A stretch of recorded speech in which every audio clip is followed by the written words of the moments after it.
So there's no particular order on this list, but I'm going to show you guys the top 10 of my favorite plants. This one being the first is the purple yam. A lot of places in the tropics grow this as a very reliable, sustainable food because it grows underground. You know, a lot of times like a monsoon season when a lot of things get messed up and die, you know, on the ground, below ground, you always have this reliable tubers to dig up to cook with. Unlike the sweet potatoes or yams that Americans call it, those ones the leaves are edible, but these ones the leaves are not. So you only grow them to harvest the tubers, but this vine is just super beautiful, and this is the purple variety, so you can see super deep purple pigment when you cook with this yam. Second on my list is the rose apple tree. I've grown this one from seed.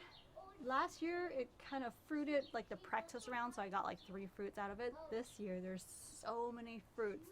Now if you guys want to see what this fruit looks like or tastes like, be sure to, you can go check out a future video on this, but I also had the past episodes trying this out, and this fruit smells like a rose, and then it's crunchy and sweet. So it's not like eating, if you guys have had rose petals, they're a little bitter, astringent, and it has that rose fragrance, but this one literally tastes like perfume when you like bite into that fruit. So this is definitely one of my favorite fruit trees here. The third on my list is the tree cabbage. So this one eventually would grow into this like nice little form of like a small cabbage, more like an endive size. And you can see the caterpillars really got into it. They really love this plant.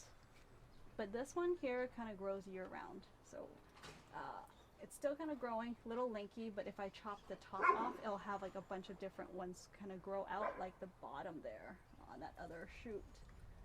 And eventually it'll grow into a nice size, like a personal size cabbage. So it's just super, I like that it's like unique and it's very decorative, like ornamental in the garden.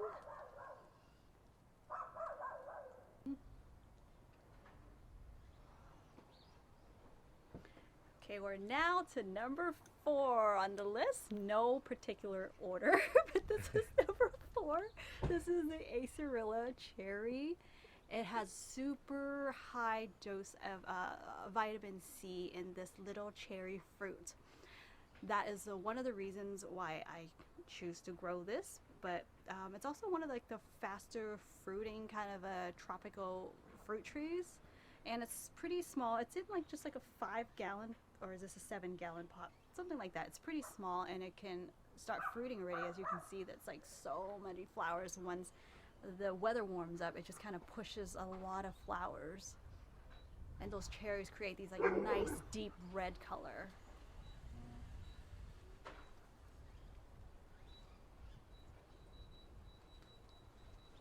Right, number 5 on the list is my loving Ashitaba, a Japanese herb. I usually do juicing with this the most, and if I have extras, I will make tea out of this. So this thing has like a bright yellow sap that's super potent and anti-cancer properties. This one's getting ready to flower. You can see pushing through that stalk. But yeah, this is a really healthy leafy green, super ornamental to grow. We're on to number 6 on the list, and these are some white alpine strawberries. Some people call this pine berries or pineapple strawberries, because to me it actually does have a hint of a pineapple taste. Oh my gosh, I love these so much. I wish I had like 1,000 of these plants.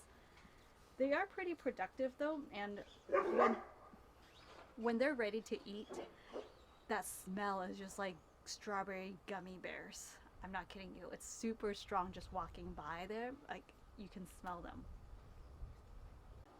Okay, number 7. This is the ground cherry.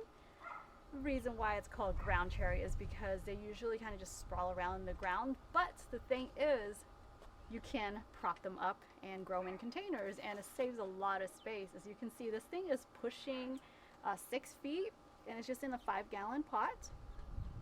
So I just kind of train it like you would with tomatoes. I really like this fruit. It has like a little pineapple flavor as well. It's super tropical. So I really, really enjoy this fruit. Can't wait. Oh, you have to wait for them to drop to for the husk to completely dry off, then you can eat them, but they're super addictive.